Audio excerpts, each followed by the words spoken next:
And it's going to tell us, hello, we are live and welcome to another Industry Live Sensitive Assumptions series. I'm ThatKimberly, and this is my friend and co-host. Trisha and us. Yeah, going that way. I always mess up when I do that. Yeah. But we are here today to share a little bit about a tool that you can use on your own. It's called the ACE score. You can get this score on yourself and others in your office if you so be it. This is not medical advice by no means, but this is something I asked Trisha to help me with and teach me and also coach me through some grounding technique if I have a panic attack in the future. So those are the things that we're going to run through today. So if you have any questions about this, please leave them in the comments. We want to get to them. If you watch this on the replay, put hashtag what city you were in when you watched this and replay.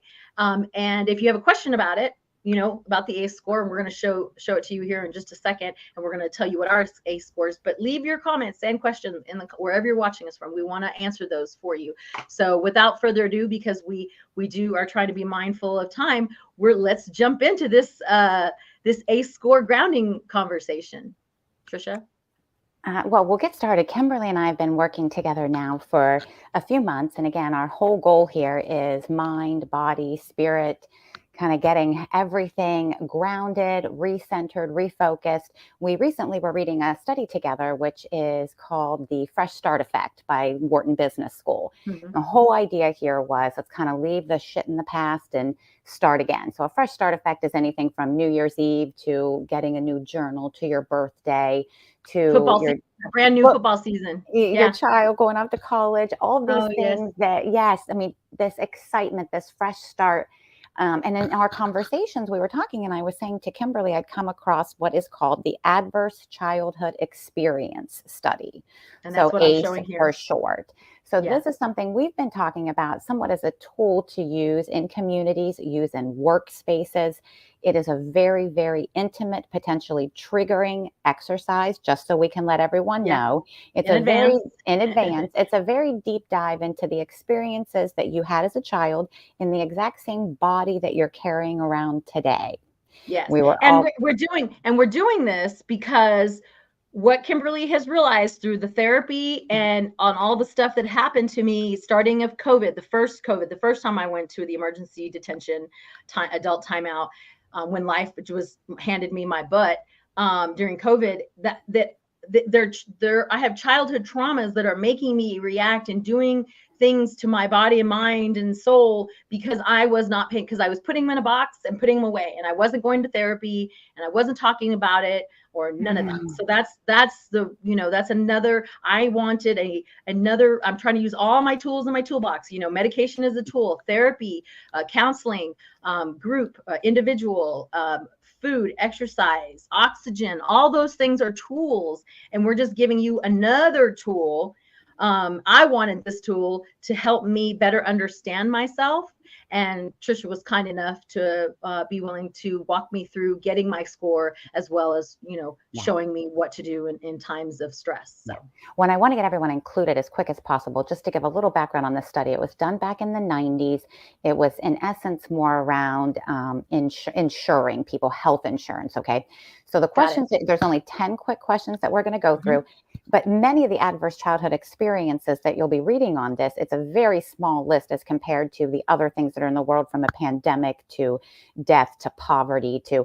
So again, don't necessarily get caught up in what the questions are. We're going to go through these 10 questions, and all you're going to do is answer a yes or a no. You're going to get a score of 1 to 10. That's easy. That's absolutely right. Do you think you want us to read them out, Kimberly, or just? Sure. Yeah, go ahead and read them out, because you and I both have already gotten our scores. So we'll tell the audience at the end what our scores are. Okay, so we'll just go through quickly. Number 1, yes or no. You can just count it up on your fingers or tally it out.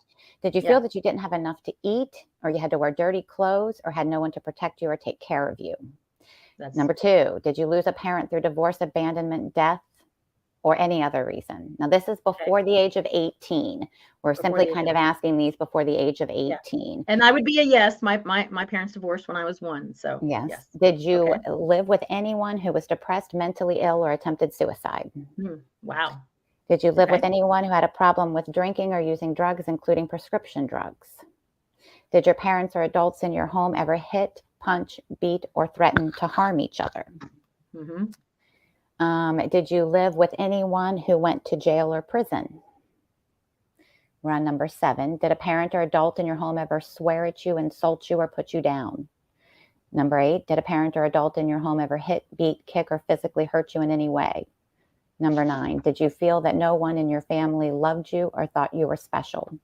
Number 10. Did you experience unwanted sexual contact, such as fondling, oral, any sort of course, experience with unwanted sexual contact before the age of 18?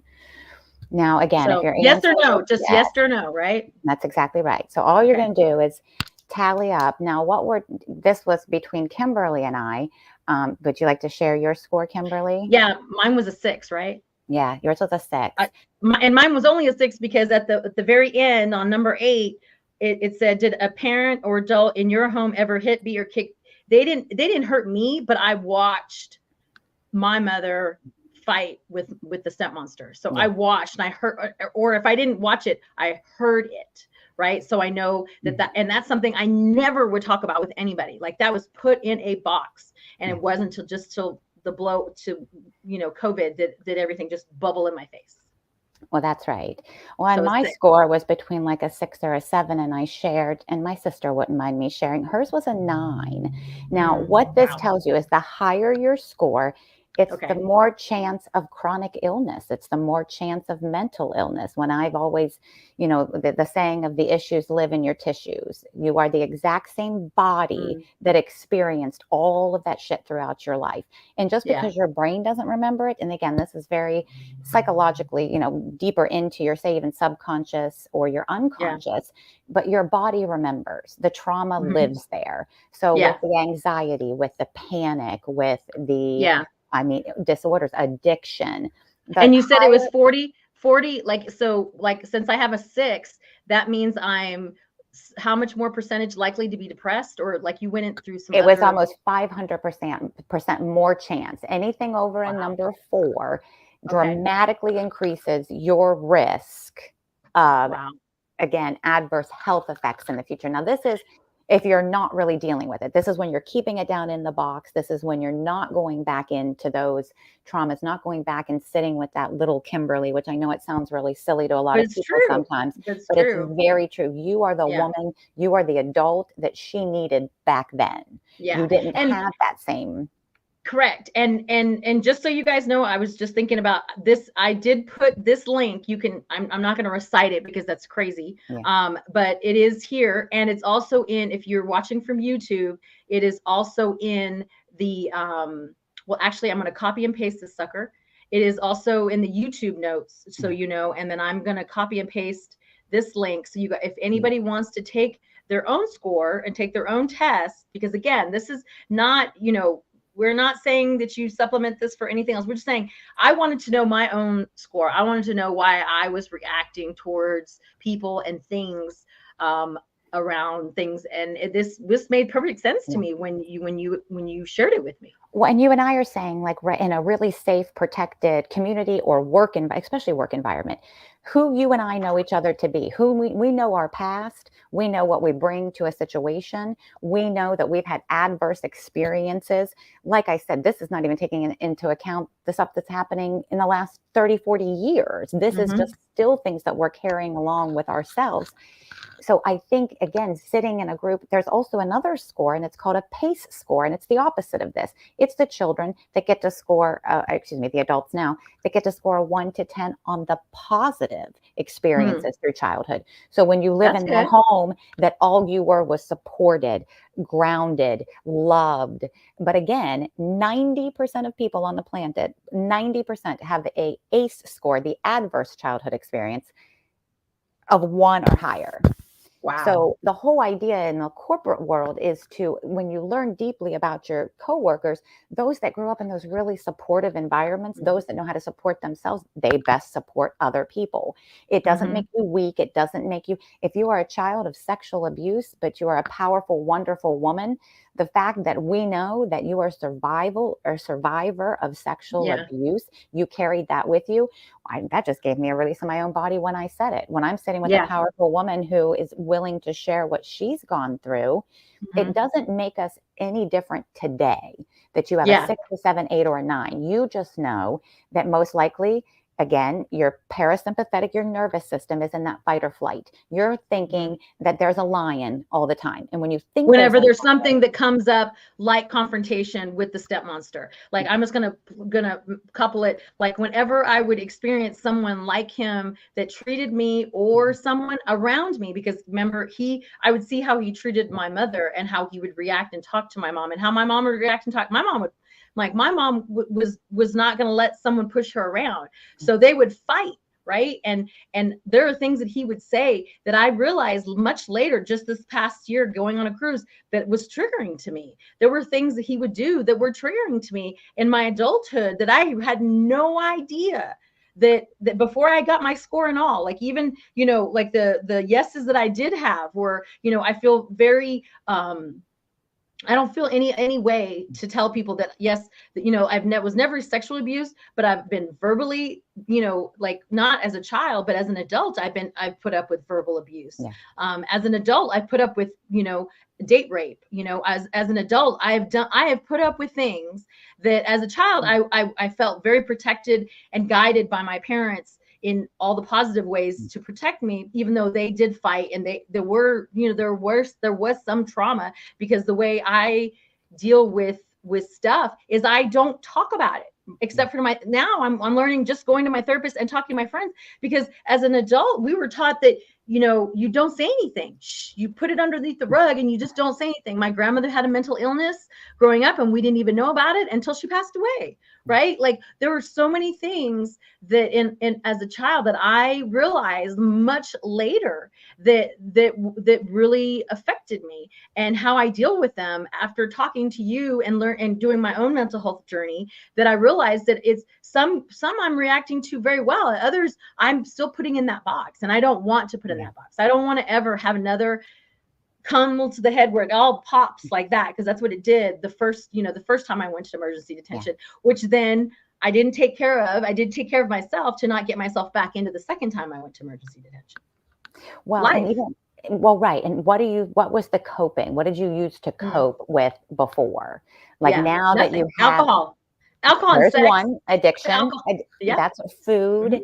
um, television, scrolling through, Hmm. perfectionism, Hmm. There's overworking. I mean, lots.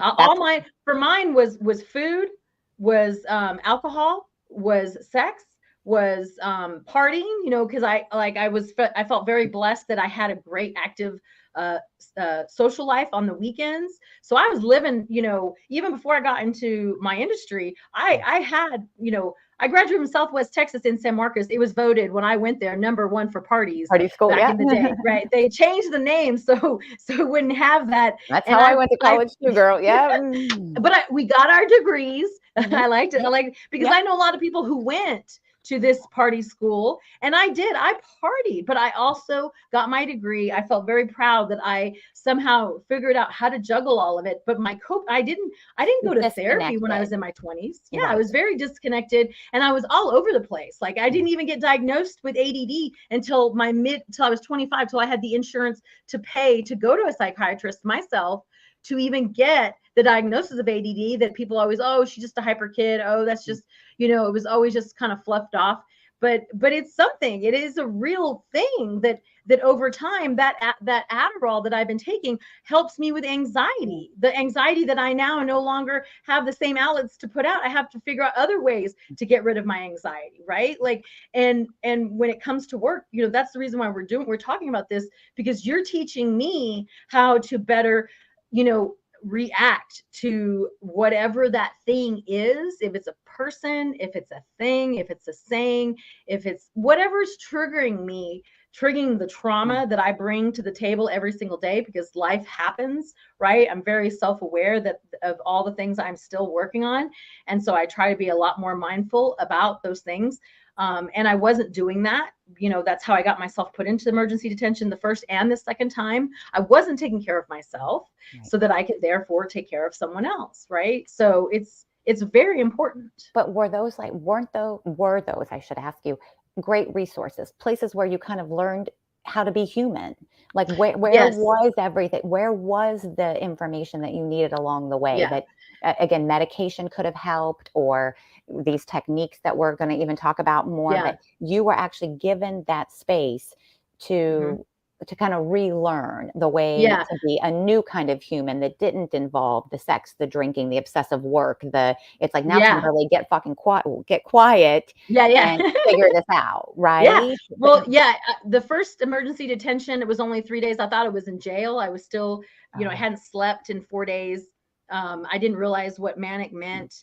I didn't realize I hadn't been taking my Adderall, which also helps me with anxiety that I'd been taking for 20 some years, my prescribed. So there were a lot of things I didn't know about myself. And that's when I really dove in and started seeking therapy, and then going through, with the ETT. I discovered ETT after the first emergency detention. I just wasn't practicing it enough. And those are 4 different tools that are used with lights and colors and goggles. Their licensed therapist helps me with that ETT. But there are certain grounding things that we're going to talk through that I didn't even know until my second emergency detention. And they gave me a lot of papers that I could read and that I logged to go through these grounding techniques. We'll talk about, whichever one that you're going to bring up, that we could do easily. Like I'm more than ever smell. I'm super sensitive. Things that can ground me are certain smells. Your sense of smell is directly tied to, so when we talk about more Eastern medicine, so the chakra system, right? So your root chakra, the root chakra is from the color red. Think of the bottom of your tailbone. It's kind of like the very start of your energetic system. And it's called, it's where you ground yourself, the roots of the tree, the roots of yourself, which is directly connected to your sense of scent. So that the smell, which brings back a memory, your sense of scent is probably the most neurologically, I don't know this for science, it might be actually scientific, but neurologically, like the quickest response of a scent is through your nose, back to a memory, back to calm, so every time I hear you say perfume, you and your scents. Yeah. That's a perfect example. Somebody's going to say, that's so simple, Kimberly. Like, that's really going to help me. And even when I tell you right now, we're going to talk about breathing, and everybody's going to say, I have to breathe every day. I know how to breathe. All of these techniques, the whole point of it is we know them, but we don't practice them. Yeah. We don't practice them when we need them. When we need them. I was not practicing these techniques. That's right. When I needed them. Like, that was the first emergency detention. Sometimes that was all through COVID. I wasn't practicing like I should have been. But when I found a therapist and I started talking to the therapist, I was reminded of those things. I was reminded but it wasn't until my second emergency detention that I realized how good positive smells like lavender can keep me calm. Peppermint can give me energy. Orange can, certain, I want to smell certain things more than I do my own perfume now, or somebody else's perfume, right? Like because that's why people don't remember your name, but they remember how you made them feel.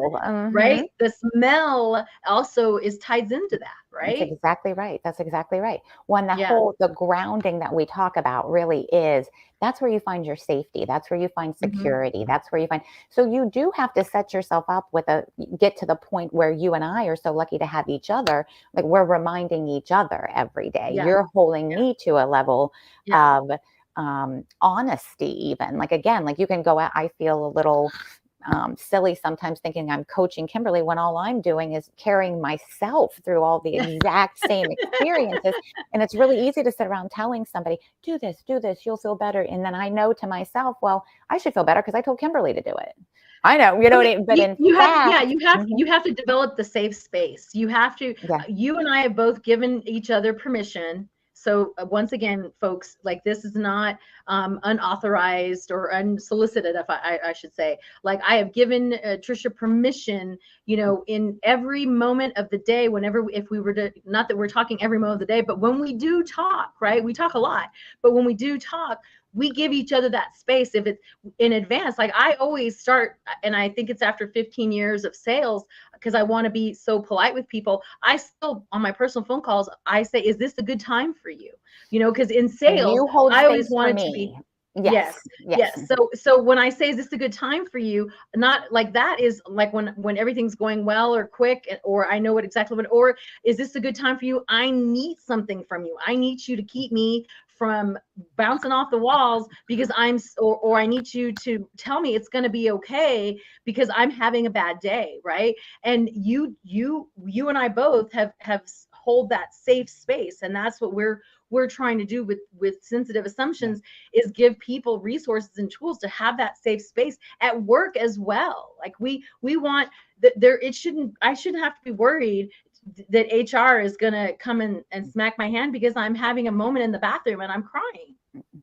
Well, that's exactly right. More than anything, we want to help create those safe spaces where if it's just one single person, I personally don't think it has to be a person with a doctorate. It has to be a person that really cares with all of their heart, has Yeah. experienced life, can be there for that moment where it's just beyond a spreadsheet or beyond a budget, beyond something that might have gotten you to the moment, but what you need now is to just, that's even with this grounding, we're going to teach techniques, but they're all very private. These are these things that you do by yourself. These are these things that you can really only do when you're in a, you need to calm yourself down a little bit. But like you and I have been saying, you need the partner. You need that person that you can call, because honestly, if you're having an anxiety attack, you're having a panic attack, it's happening right this second, these aren't, you're going to be reminded, you're going to be able to calm yourself a bit, but it's not going to bring you out of it right at that moment.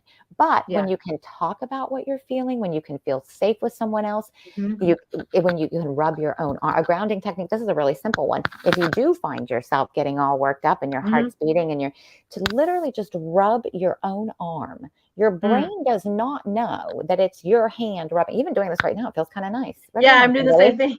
Yeah. I mean, like I would have never really thought, like, do I sit around rubbing my arm? No. But, again, they'll say, put your hand on your heart. This is another I've also done this before. That's a Reiki. This is how we start Reiki. Yeah. This is how you warm up your hands. You feel the energy coming alive in your hands. Do you not? Now, if you take those warm hands and put them on your heart and just sit for a minute. And again, this is when you can just sit for a minute and breathe in and out and do simple affirmations. Grounding affirmations would be something as simple as, or prayer too. Like if you like an affirmation and prayer, same thing. Yes. Thing. So if you want to talk out loud, would you do it, Kimberly? Would you put your hand on your heart and just tell us what you think when you're just feeling safe? Well, for today, I was definitely, kept reminding myself that, for me, I'm both, believe in God and the universe together. I know that's outrageous to some, but whatever. So I just kept reminding myself, sometimes I have mantras that, like, not my circus, not my monkeys is a mantra, but today I was absolutely reminding myself that God is going ahead of me, opening up doors that no person can shut, and that he's making the path straight. Like it, in times of the most anxiety I get, for me, like when I say those words and I remind myself, I get teary-eyed because it's so true, because I believe it gives me so much more peace to know that I don't have control over that. Like I give it up to God, and the universe is going to work all together to make sure that I need to do what I need to do to take care of myself and in my heart, body, and mind. So then I can therefore take care of others, my mom being first, and then everybody else comes after that. But if we're not taking that one more time, that's probably one of the most beautifully grounded, but it being grounded in faith, Kimberly, because everybody else can try to plant their feet, be the tree, not budge, think of grounding in 1,000 ways. What you just said is really the fact that I am safe no matter what happens. I am God's child. I am, can you say it one more time? That God's going ahead, and ahead. he's opening doors that no one person can shut, and he's making the path straight. I'm not I grew up in a family that had religious turmoil all around it, and so I'm not a quoting by scripture type of person. I like to listen to others and have others, when they pray, I take on whatever, I'll ask questions. But I'm also just as curious to the universe. So whatever it is that you believe in and you think, you do have to get grounded and get and say the words out loud. If it's a mantra, because you're not you're not into religion, you're not into God, you're Buddha, whoever or whatever, but you have to believe in those words that you speak. And remind yourself, because you're telling. I find myself, when I believe it, it helps me. It's a thought. Esther Hicks said a thought is just something that we believe, or a belief is just something we think. I think that's what she says. A belief is just something we think. Yeah. So I'm going to choose to think more positive, more spiritual, more faithful driven thoughts. Yeah. In my every single day. And being able to recognize that they're just thoughts. Yes. Yes, and absolutely. they'll say to clear your mind. You can't always clear your mind. More than anything, though, and I think and we're all hearing about our nervous systems. We're all on heightened. We just literally survived a world that no one else has lived in. Yeah. Everyone's nervous system, all the cortisol, the stress hormones, it is to the point of where I think we're all frantic, and it's starting to feel very normal. Yeah. And really just to settle in to, like what we're saying, these grounding techniques. We're going to do a few breathing. And again, just to understand what you're doing. The breathing and the breath thing, everybody's kind of getting sick of hearing about, and maybe we all kind of know, but what you're physically doing is you're telling your body that there is no lion. So there is no threat. Your body, so the rest and digest is what we're trying to get to. All of our IBS, colitis, and digestional, constipation, all those things that are kind of happening in our gut, again, is directly connected to our brains. We know this. I've seen that. I felt it. I was a constipated child. That's probably because I grew up with a lot of anger around me, and not holding it me, in. And now as an adult, like when I was in a bad relationship or was in a bad deal or whatever it is, my stress levels were here. Not only would I lose my hair and my skin would break out, but I was constipated. I'm not scared to tell nobody. Like we're saying, these adverse experiences that happen inside of us, that's trauma. It's stored trauma inside your body. That's the same idea. So we all go look it up. We promise people. This is something that Trisha has been studying, that she's been teaching me. That I definitely listen to many people just like Trisha and my doctors and my therapists, and I know that and like your body, your gut, and your mind are connected. Like, well, it's 100%. The same idea. When we were really Neanderthalic, and everybody hears the same analogy. When you're out and there really is a lion that's chasing you, the adrenaline, all your body doing is running away. The system of digestion isn't happening anymore. You don't need to digest and take a shit while you're being chased by a lion, right? Yeah. Now you have to get to rest and digest. We are all in fight, flight, freeze, fawn right now. We're all in something. Yeah. So what you're doing with this breath is say that again. We are all in what again? Fight, flight, freeze, fawn. Fawn is like the deer, like when you're just kind of gazing and kind of don't even know what to do. And I there was a tech. I got a brochure on that too. We can bring it up later. But this is like these are just really great examples to say though that your physical body has been reacting. So when the lion's chasing you, you don't need to be digesting food. You don't need to. Your body's not taking deep belly breaths. You are running to save your life. Our bodies are doing. That's what your heart's doing. That's what your mind's doing. That's what everything's doing. So when I'm going to show you this is called the 15-second breathing. People have there are different ways of doing that. This is so very, very simple. All we're going to do is you're going to breathe in for 4 seconds. Okay. You're going to hold it for a second. And then, now just let it out for the next 10 seconds. And you can just breathe it out as big of a deep breath in as you can. And then out through your mouth. It's just as big as you can kind of let it out. Your body now knows it cannot be being chased right now. It cannot be being chased right now. It's that's where you're taking your parasympathetic nervous system back in. That's what we want to be in, a more of a parasympathetic versus the sympathetic nervous system that's in the fight, flight, freeze, fawn. So all you're doing with these breathing exercises is literally telling your body, telling your brain what you think is happening, this danger you think is happening can't be. It can't be, because physically I couldn't be getting this kind of breath. So a big breathe all the way in, kind of where you fill up your stomach, because we do have different, there's a breathing where it comes into your chest. There's the breathing where it goes into your diaphragm and your belly, but only until you're comfortable, right? This isn't like the bigger breath you take in. This part is like the exhale, the getting it all out is how your nervous system knows you're not in danger. So the deep breath in is good. Think peaceful thoughts, but the letting it out is the same as when these two animals are truly being chased. When one animal knows he's safe, he's going to go under the tree, and do you know what he's going to do? He's going to Rest. He's going to shake first. He's going to shake it all out. He's going to shake. He's going to be scared. We've all seen an animal that's kind of scared. That's kind of like, oh. His nervous system that's another grounding technique. Somatic dance. Somatic dance. You've seen the people that dance to the music and their whole bodies are going. I love somatic dance. That's what you're moving trauma throughout your body. And so anytime if I'm in a dentist chair, they'll laugh at me. One of my dentists said, it's like you're a toddler, because before he goes in, I'm like, okay. And I like shake it all out a little bit. And I'm like, okay, do it. But really, like, my body knows that way. If I'm still and my heart's beating out of my chest and my mind's going in a billion directions, I start to think there's something medically wrong. I start to think there's something, and then you stack the thoughts. You and I, Mel Robbins.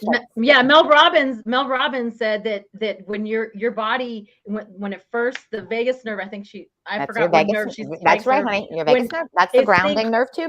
The body doesn't know if you're excited or scared. So when she tells people, because she's a speaker, she says, if you tell yourself you're excited about the experience and not you're scared, your body is going to not try and freeze up on you and take off. So your body does not know the difference. And it's been studied. There's scientific study behind this, folks. It's not just, I'm not just listening to a coach or a business, whatever, on a podcast, but there's studies, and if we tell ourselves that it's going to be okay, and not just that it's going to be okay, but like, I'm excited about this moment. Like every time I go live, I tell myself I'm excited to come on and share, real things, real tools, real resources. And I'm good. Even if just one person hears us and they catch something that they can use, that excites me. That makes me happy. Those things are the things that drive me. That's right. Well, and even with the grounding, I think what we want to say to everybody, it's creating that space in your day I think a lot of things we're saying, it's like, it's not even about mind control. I can't tell myself enough I'm okay. I can't tell myself enough to calm down. I can't tell myself, but I can call you. I can call my sister. I can call my best friend. I can call someone and say, my thoughts are saying X, Y. And then when you say them out loud, our thoughts are just our thoughts. Yeah. And then it's like, well, that was just a thought. I'm sitting here talking to you, so I'm obviously okay. Grounding is finding your support system.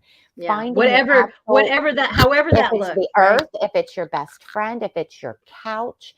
All that we're just begging people to do is find those few minutes in time. You're not even sitting there convincing yourself of something. You're literally allowing, like I'll say, let every part of your body, if you feel like your forehead is frowning, try to make your forehead smile. If your jaw is, open up your teeth a little bit and relax your jaw. Drop your shoulders. We all live. If you just sit here regularly, you and I are talking, we're kind of like up here in this space. If you drop your teeth, drop your shoulders, drop your arms, let all the muscles in your body. That's why they always tell you to do a circle around your neck whenever you're laying down on your belly, if laying on your side, if crawling around like a baby. If you have a baby in your life, you're so blessed. You imitate the image. The baby is literally constantly just moving the way that their body feels good and right, and exploring their surroundings. Yeah. So I grab my dog too. I grab my dog. That's a great one. I mean, I grab cozy blanket. It's just anything that makes me, I go to a corner. I just want to feel safe, grounded, the color red, the scents that bring back great feelings, the reminding yourself, I am safe, I am secure, God is going ahead of me, all of these things.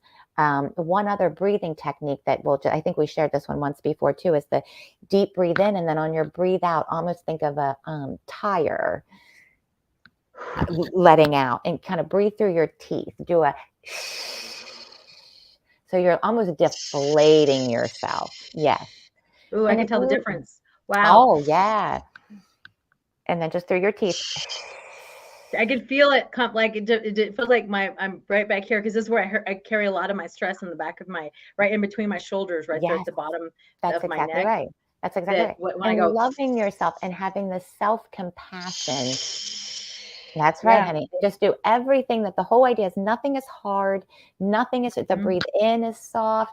The breathe out is soft. mhm. And again, like I And say, now's the good time to remind yourself. For me, when I'm breathing, is when I remind myself, I breathe in peace, I exhale anxiety. I that's breathe in, right. like I know when God wants me to grow, he makes me uncomfortable. So I breathe in peace, and I blow out, Yes. fear. I breathe in peace, I blow out, Yeah.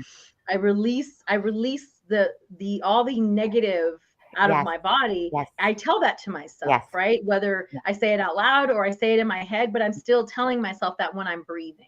Yes. So, Well, and I think more what, than anything, we want to create that space for people, that mhm, idea that we all know what it feels like, especially in the industry that we're so familiar with, the deadlines, the quarterly financials, the everybody else's expectation that if you don't mhm, get it done, it's not going to get done. It becomes yeah, the highest priority. And everyone, you let go of your sleep. You're up till 3 a.m. because somebody else's obligation is. There mhm, is a freedom, not necessarily, it's not easy, but again, what we're trying to really convince people of is put yourself first.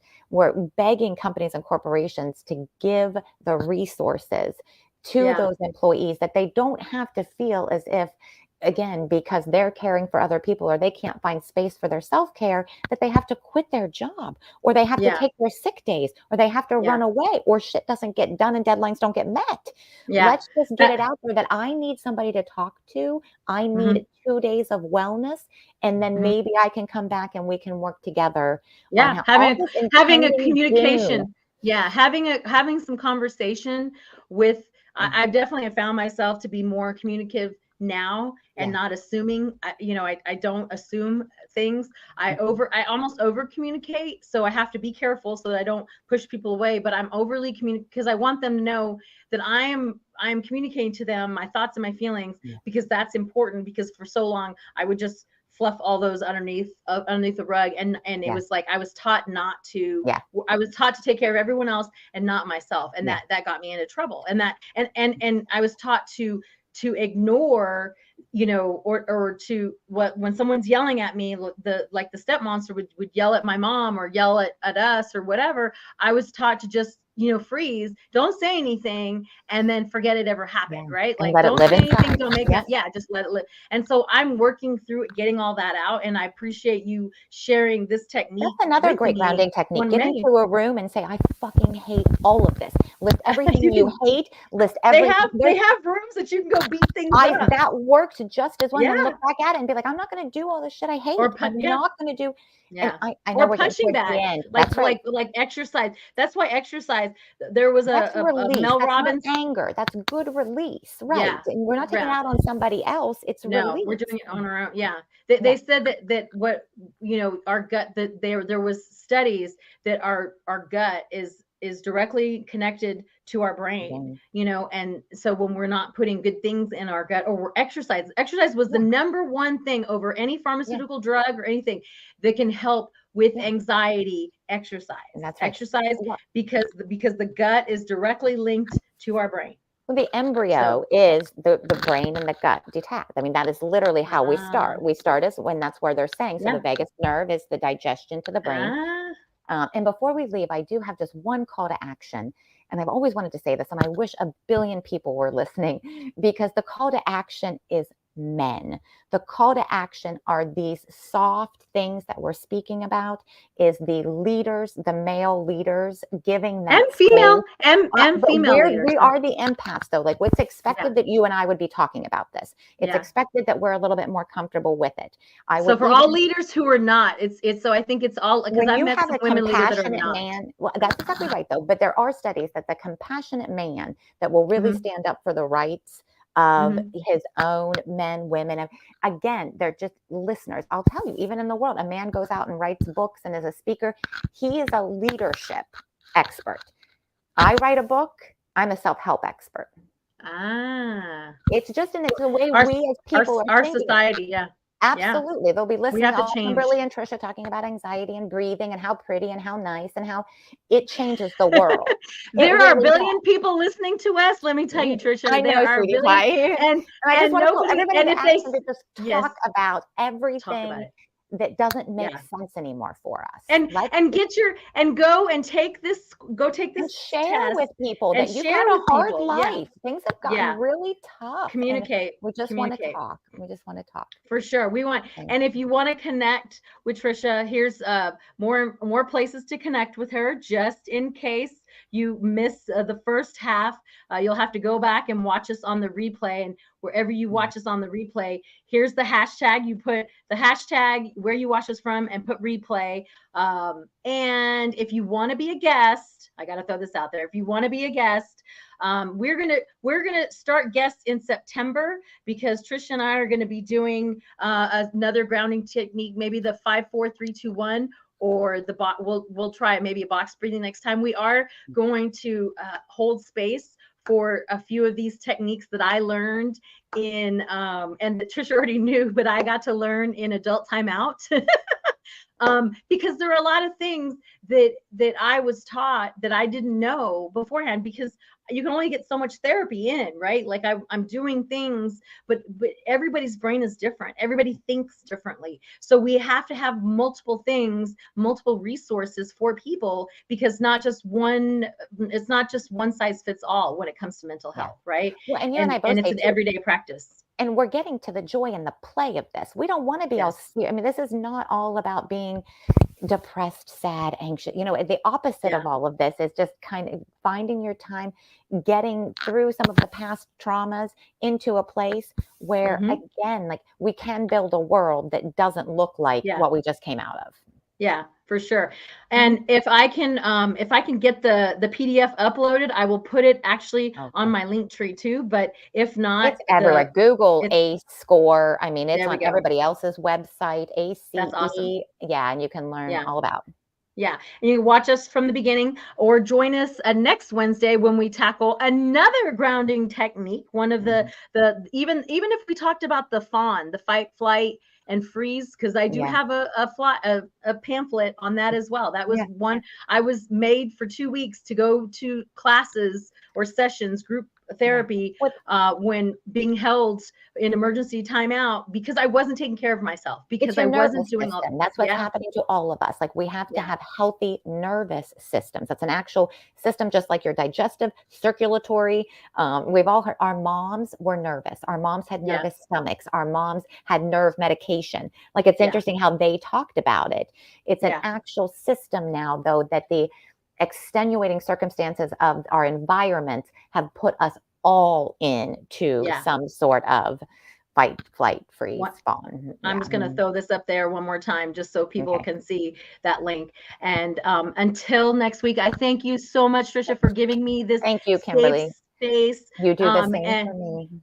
Thank you. And until next week, everyone, have a great Wednesday. Remember, mental health matters, and it is a daily practice, everyone. Mental, physical, spiritual.